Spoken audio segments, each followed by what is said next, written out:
The wind moves differently in a world of men.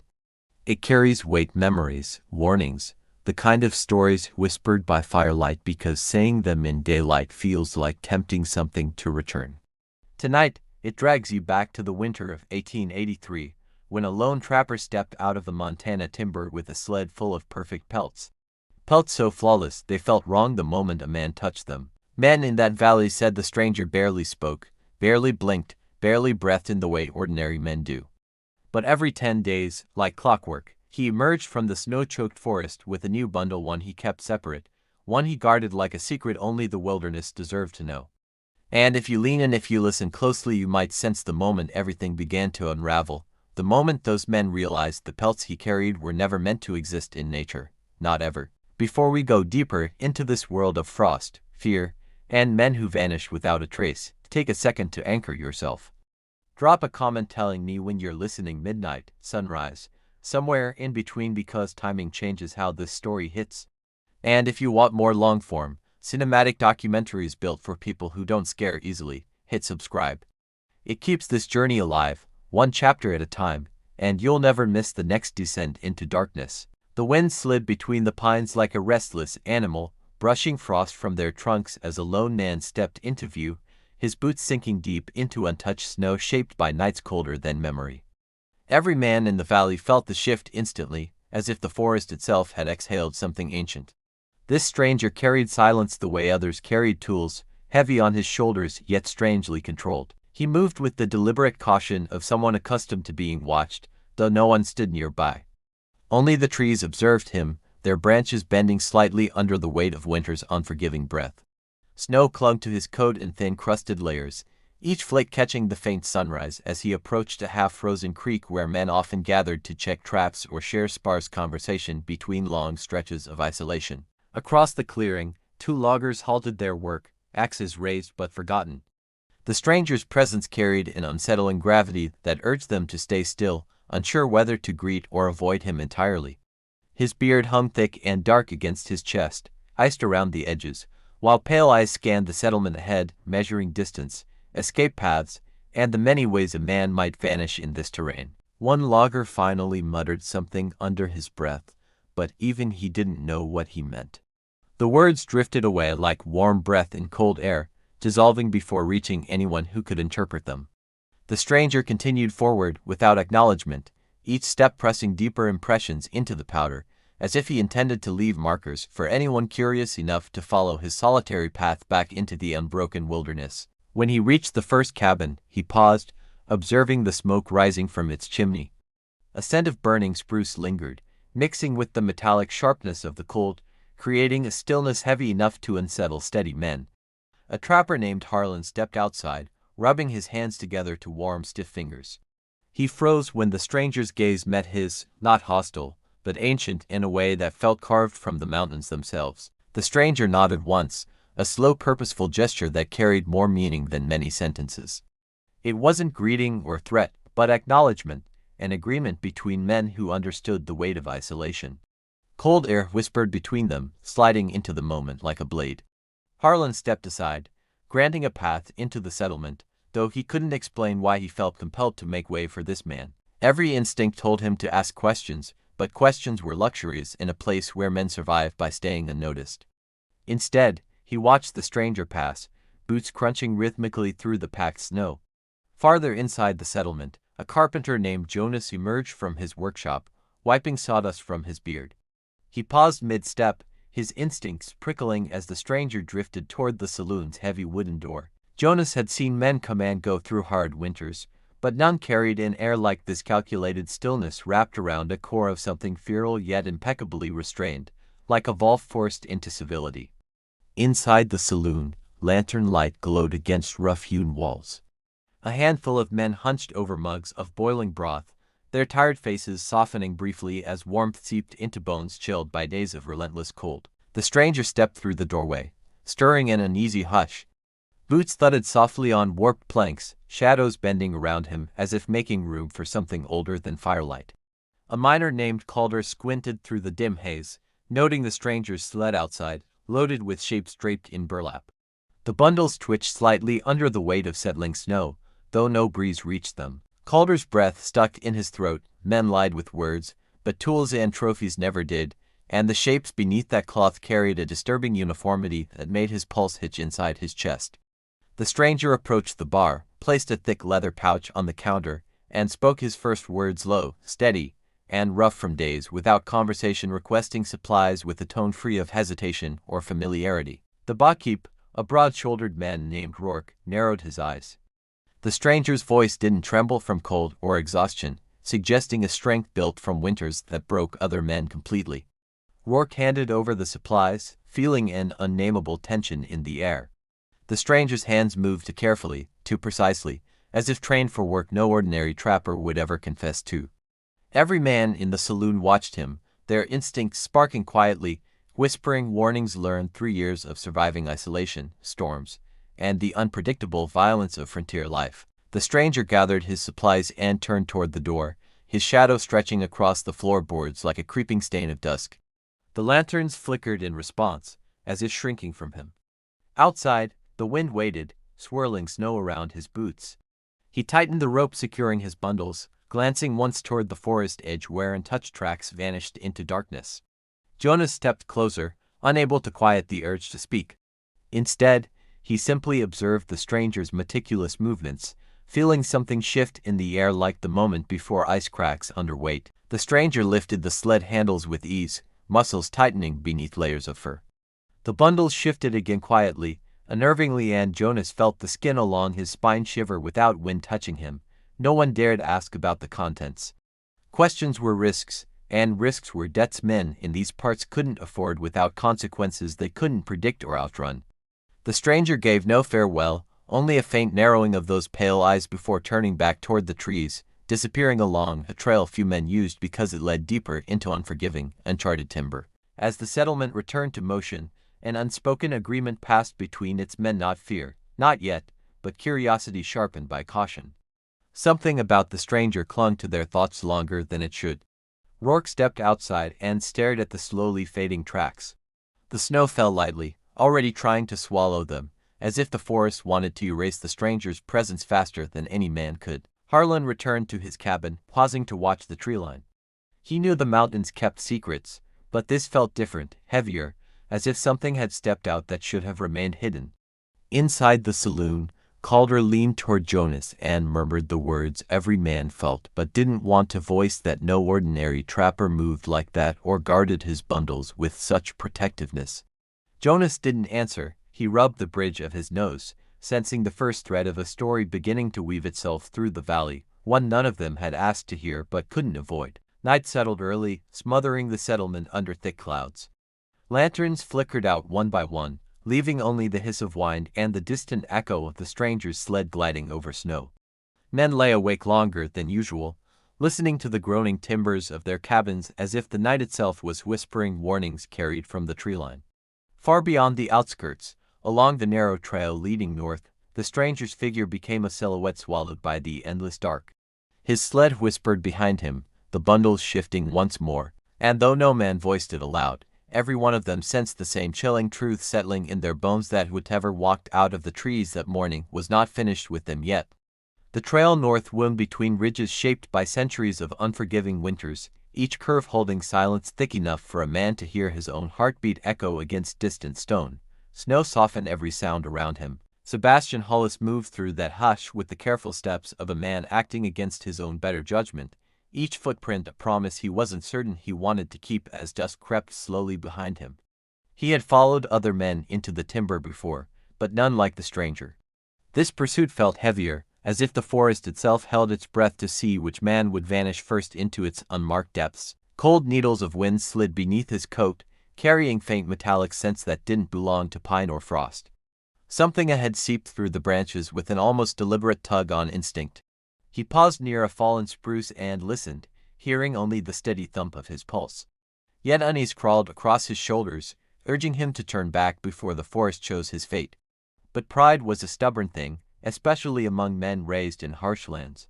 Sebastian tightened his gloves and pressed forward, guided by the faint lines of sled tracks beginning to fade under fresh snowfall. The sky dimmed into a bruised violet, shadows lengthening as the trail curved sharply around a ridge where the trees grew unnaturally dense, their trunks nearly touching like guards blocking an ancient doorway.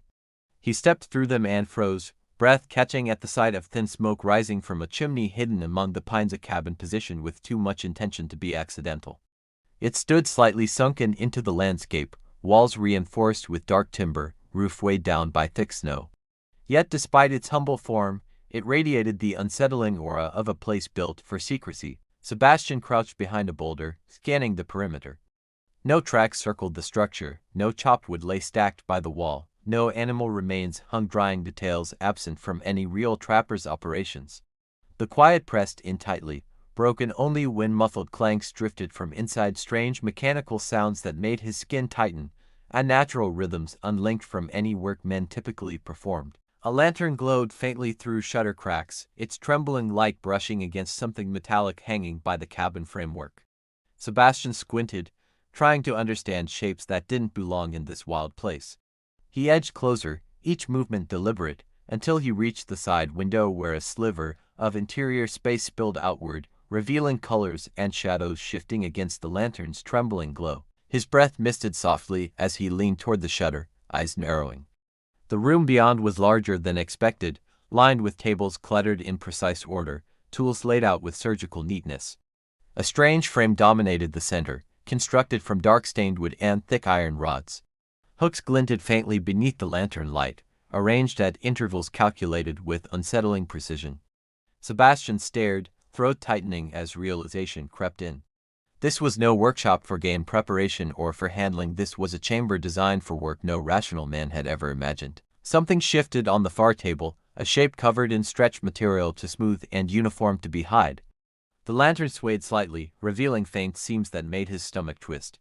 The stranger entered the frame of view, moving with an eerie calmness, his hands gloved and steady. He lifted a curved tool and leaned over the table with focused detachment. Sebastian pressed a hand against the wood, forcing himself not to gasp. The stranger worked not with frantic haste but with methodical care, each movement executed like steps in a practiced ritual. Steam curled upward as metals met warm surfaces hidden beneath cloth. The scent traveled faintly to Sebastian, a harsh mixture that made his gut clench with instinctive understanding. The lantern flickered again, exposing for a brief horrifying moment a stretched piece of something unmistakably human in texture and size, fastened tightly to a frame at the near wall. Sebastian's breath caught, freezing mid-inhale. Terror clawed down his spine as he realized the full meaning of the stranger's trade, the impossible truth behind the bundles he guarded so fiercely. He stumbled backward, snow crunching beneath his boots. The noise echoed too loudly in the suffocating quiet, sending a rush of panic through him as shadows inside the cabin shifted. The stranger paused, raising his head slightly, pale eyes narrowing at something unseen beyond the shutter. Sebastian flattened himself against the wall, praying the wind masked his clumsy retreat. Moments stretched thin, silence thick enough to choke on.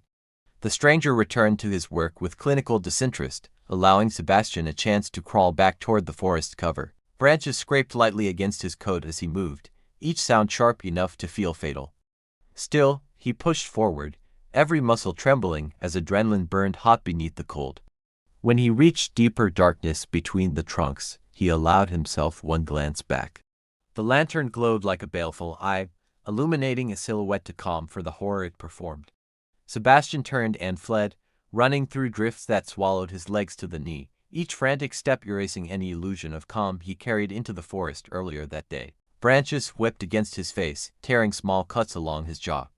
He ignored the sting, focusing only on distance, on putting as much space as possible between himself and that hidden cabin. Every heartbeat felt like a pounding hammer inside his ears. His breaths came in ragged bursts, fogging wildly as he barreled through the chilling dark of the deepening forest. A fallen limb nearly sent him tumbling, but he forced himself upright, refusing to let fear slow him. The stranger's calmness haunted his thoughts, a quiet horror worse than any outburst. The forest thinned slightly as he approached familiar terrain, though shadows still clung to his heels like cold hands urging him to keep running until dawn broke through the treetops. When the first distant cabin lights appeared, he nearly collapsed, knees threatening to buckle. He steadied himself on a sapling and forced the shaking from his voice before entering the settlement. Men inside the saloon looked up sharply the moment he burst through the door, snow clinging to his beard, eyes wide with shock. They sensed immediately that something monstrous had followed him home. He opened his mouth, words tangled behind trembling breath. Every man in the room stepped closer, cold dread rippling across them as they waited for the truth no one wanted spoken aloud. Sebastian finally exhaled a fractured sentence, describing the tools, the frames, the impossible surfaces stretched beneath flickering lantern light. Silence fell heavy enough to suffocate hope from the room. Men exchanged glances, each carrying the same dawning fear. Whatever the stranger worked on in that hidden cabin, it was no animal, no fur-bearing creature meant for trade or survival. Rourke stepped forward, jaw tightening as he listened. The truth settled into his bones like freezing water. Something ancient and predatory had built a workshop within reach of their homes. Harlan closed the door slowly, locking it against the night. Though he knew wood and iron couldn't keep out the terror Sebastian described, he needed the barrier for his own sanity. Outside, wind scraped against the windows with relentless persistence, as if the forest itself whispered that men were not meant to uncover the stranger's purpose, nor survive the knowledge. Dawn crept over the valley with a dull metallic glow, light bending through frost as men gathered in the saloon, shoulders square and jaws tight, each weighed down by truths they wished they hadn't learned the night before. Rourke spread a crude map across the table, tracing the trail north with a thick finger. Every man leaning in felt the same cold realization that they had tolerated a monster without recognizing the quiet precision of his cruelty. Jonas stood by the window, arms crossed, watching the treeline as if expecting the stranger to reappear. Something about the man's deliberate movements haunted him, lingering like a bruise beneath the skin. Sebastian recounted everything again, voice steadier but no less strained. Each detailed the frames, the stretched surfaces, the unnatural tools pressed deeper into their minds, carving shapes none of them could unsee. A miner named Brannock shook his head repeatedly, gripping his mug with trembling fingers. He'd buried men before, but never faced the idea of someone harvesting them the way others harvested pelts. The wind rattled the saloon door, and every man flinched. Even seasoned woodsmen knew when the forest tried to warn them, and this morning the pines whispered with an urgency colder than any storm. Rourke insisted they needed proof before acting, though his voice lacked conviction. Deep down, he already believed Sebastian, because no man returning from the timber with eyes that haunted unless truth had carved them open. Harlan stepped forward, volunteering to revisit the cabin. His reasons were simple: men went missing too often in the region, and he refused to let the stranger slip away with secrets that stained the land itself. 10 men prepared to go, each strapping on gear with silent determination. None wanted to admit fear, yet every breath tasted of it, mixed with the metallic scent of anticipation sharpened by anger. Calder tightened his coat straps, imagining those bundles the stranger hauled. The realization that men they once knew might lie beneath those burlap sheets fueled a slow-burning rage inside him. They set out before the sun climbed above the ridge, boots crunching through layers of snow hardened overnight. The cold clung to them like doubt, urging retreat they refused to take. The deeper they traveled, the more the forest seemed to watch.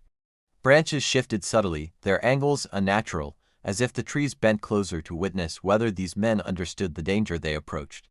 Brannock muttered that no normal cabin hid itself so thoroughly. Jonas agreed, noting the lack of animal tracks near the location, an eerie void implying the wilderness instinctively avoided whatever lived within. As they neared the ridge Sebastian described, the forest fell silent. Not a single bird call or rustle disturbed the air, amplifying every breath and heartbeat echoing through the brittle morning. They found the cabin exactly where his memory placed it, sunken slightly into the earth like a scar. Smoke no longer rose from the chimney, but something in the air suggested recent activity. Rourke signaled for caution as they approached, each man gripping weapons more tightly than intended. The snow around the structure appeared disturbed, though not in ways the wind alone could explain. The door creaked open under Harlan's push, revealing shadows that felt too dense for daylight. Men stepped inside slowly, the air thick with a chemical sharpness that made their eyes sting. Lanterns illuminated the room, exposing tools laid in rigid precision: knives, needles, clamps, ropes, all gleaming with an unnatural cleanliness that suggested use, not neglect, despite the cold space around them. Jonas exhaled sharply at the sight of the frames. The stains clinging to wood and metal confirmed everything Sebastian claimed, each dark mark a silent testament to crimes committed with calculated patience. On the far table lay parchment sheets covered in diagrams, human outlines marked with measurements, notes in a cipher none recognized, lines drawn with unsettling artistic elegance. Calder's voice cracked as he lifted a cloth covering another frame, revealing remnants of something stretched taut. Every man recoiled instinctively, understanding instantly that no creature of the forest possessed such uniformity. Harlan found a ledger near the tools, filled with columns of symbols and numbers. The quantities suggested transactions, calculations, or inventory, cold proof that the stranger saw his work as a trade. Brannick uncovered a crate containing glass jars of solution, their liquid shimmering with sickly hues. Labels scratched in the cipher lined each jar, hinting at preservation methods more advanced than any frontier man should wield. Rourke's expression hardened as he examined hooks positioned at exact angles. These weren't crafted for animals, they were engineered for deliberate extraction, showing a chilling level of anatomical knowledge. Footsteps echoed outside before any man could speak. The sound wasn't frantic or stealthy, just controlled, the measured cadence of someone accustomed to walking without fear of consequence. Jonas moved to the window, peering through the crack. A figure stood at the tree line, pale eyes fixed upon the cabin, completely still like a statue carved from winter's bones. The stranger didn't step closer, didn't raise a weapon, didn't call out. He simply watched them, intense and unblinking, as though observing the progress of a complicated transaction unfolding before him. Calder gripped his rifle instinctively, but Rourke stopped him with a firm shake of his head. Something about the man's eerie stillness suggested that rash action would only ignite a worse storm. The stranger turned slowly and vanished between the trees, leaving no tracks behind. The snow where he stood remained undisturbed, as though the forest had erased evidence of his presence instantly. Fear rippled through the men, not from the stranger's appearance but from how casually he retreated, as if their discovery meant nothing or perhaps played into a plan they couldn't yet comprehend. Harlan insisted they had enough proof to warn every settlement in the region. Rourke agreed, though uncertainty gnawed at him, suspecting the stranger wouldn't abandon a workshop built with such meticulous care. They gathered the ledger, diagrams, and jars, understanding their responsibility extended far beyond their valley. This trade wasn't a solitary madness, it was part of something larger, older, and still thriving. As they left the cabin, Jonas lingered at the doorway, sensing the forest shift around him. The air felt heavier, charged with unseen intent, as though the stranger still watched from deeper shadows. Snow began falling in slow, deliberate flakes, each one thick and cold, mirroring the dread that settled into every man's bones as they prepared for the long journey home. By the time they reached the valley again, night had overtaken daylight, smothering the horizon in black. None spoke, each man trapped within his own thoughts, replaying what they had witnessed. Night clung to the valley like a weighted shroud, pressing against windows and swallowing lantern glow while men gathered in the lodge, shoulders squared, each aware that the stranger's unfinished work lingered dangerously close to their lives. Rourke spread the retrieved ledger across the table, its pages marked with symbols only madness could sculpt. Every man felt the weight of a world they never asked to see now pressing into their reluctant hands. Jonas leaned against the wall, replaying the stranger's silhouette at the tree line. The memory felt carved into him, refusing to fade, whispering the certainty that the man hadn't retreated, only repositioned for whatever came next. Sebastian kept pacing, boots thudding a steady rhythm across creaking boards. Fear didn't control him, but urgency did, the knowledge that every hour wasted might mean another man lost somewhere in the tightening wilderness. Harlan watched the door with narrowed eyes, gripping a rifle he rarely used. He sensed something stalking them beyond the dark windows, something deliberate, as if the stranger waited for their next foolish move. Brannick muttered that monsters didn't flee, they adapted. His voice carried the raw edge of truth spoken by men who had seen too much yet refused to surrender the ground they called home. Wine scraped along the saloon exterior, sounding almost intentional, as if fingers dragged slowly across timber. The men stiffened, listening closely, each prepared for the moment silence shattered into something far worse. Rourke closed the ledger, declaring they needed to track the stranger before he relocated his operation. If the cabin was abandoned, then his trade had simply shifted, reshaping itself somewhere beyond their reach. Jonas argued they lacked knowledge of the cipher, but Harlan responded that they didn't need translation to understand the horror proof lay in the frames, the preserved remains, and the stranger's unsettling calm. Calder insisted they needed help from nearby settlements, but Rourke reminded him men rarely believed tales of horrors unless they witnessed them firsthand. Convincing others would waste time they no longer possessed. Sebastian volunteered to lead the search, knowing the landscape better than most. The decision came with heavy silence, as others realized the forest might not willingly let any man return again. They prepared at dawn, gathering rifles, provisions, and lanterns. Frost coated the ground, glittering beneath pale sunlight that did nothing to warm the dread coiling tighter within their chests. The trail north felt different now, charged with a strange energy, as if the land itself held memory of the stranger's work. Each step echoed through a forest no longer indifferent to their presence. Branches sagged heavily overhead, darkened by cold shadows. Jonas kept glancing upward, imagining eyes watching from the canopy, though he warned himself fear sometimes carved illusions from harmless silhouettes. They crossed the ridge and found fresh tracks veering west, sharper and more precise than before.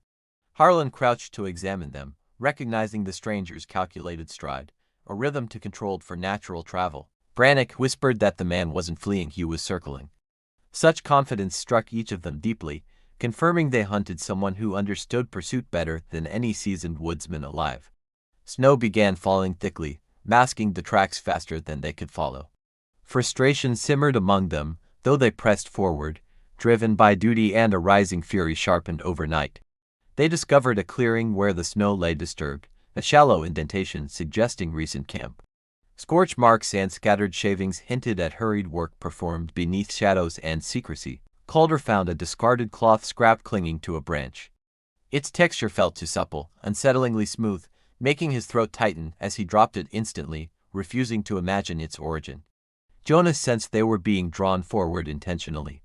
The clearing's placement felt strategic, as if the stranger left breadcrumbs designed to guide them deeper into land that obeyed his silence. As they pressed on, the forest transformed subtly, trees spaced unnaturally evenly, snow oddly undisturbed in patterns resembling deliberate design. Every man recognized they had stepped into territory shaped by intelligent intent. Harlan halted abruptly when he spotted a thin line of smoke twisting between trees. Its steady column indicated something burning at controlled temperature, not a simple campfire left by passing travelers. They approached with weapons ready, hearts pounding. A small outpost-like structure stood ahead, cobbled together from rough timber, strangely symmetrical, its door slightly ajar as if inviting them inside. Rourke signaled caution before pushing the door open. Warm air drifted outward, carrying a faint chemical tang reminiscent of the cabin, though lighter, sharper, as if the process had been refined. Inside, they found tables of tools more advanced than before, jars arranged meticulously, and diagrams pinned across walls, each sketch horrifyingly detailed, displaying improved methods of preservation no man wished to understand. Sebastian examined a newer ledger on the central table. This one contained symbols resembling the earlier cipher, but patterns suggested a more complex system, perhaps used to track transactions with distant buyers. A loud crack outside seized their attention. Jonas spun toward the doorway, catching sight of a figure emerging from the tree line, posture confident, step smooth, as though he owned the ground beneath the snow. The stranger stood just beyond lantern reach, pale eyes reflecting faint light. Men raised rifles, but he showed no fear, only quiet calculation, as if measuring the exact moment to act or vanish. Wind howled suddenly, snow whipping across the clearing, blurring visibility. When the gust faltered, the stranger had moved, closer now, steps silent, expression unreadable beneath his frost-covered beard. Harlan fired first, shot echoing violently across frozen timber. The stranger staggered slightly but remained upright long enough to stare at them with unsettling composure before collapsing silently into the snow. Men rushed forward cautiously, weapons drawn tight. The stranger lay motionless, breath shallow, blood staining the snow beneath him in slow spreading patterns that seemed strangely deliberate. Rourke pressed a hand to the man's chest, feeling weak but steady breaths. The stranger opened his eyes once more, pale gaze locking onto theirs with calm acceptance rather than fear. Before dying, he exhaled a faint whisper none understood, just fragments shaped by cold air, yet something about the tone suggested inevitability, as if he believed his work extended beyond his own ending. They searched the area for clues, but found only scattered diagrams and tools. The larger network hinted in the ledgers remained hidden, leaving them with proof of one man's fall, but not the collapse of his trade. As they carried the stranger's body back through the forest, Snow thickened around them, muffling footsteps. Jonas sensed the mountain watching, indifferent yet attentive, as if acknowledging a temporary closure. When they returned to the valley, men gathered silently, understanding they had ended one nightmare but awakened another because the ledgers suggested countless others involved, scattered far beyond their reach. Night enveloped the settlement as they prepared to secure the strangers' belongings. Wind rushed through the pines with an eerie murmur, carrying the uncheckable truth that some horrors didn't die with their creators.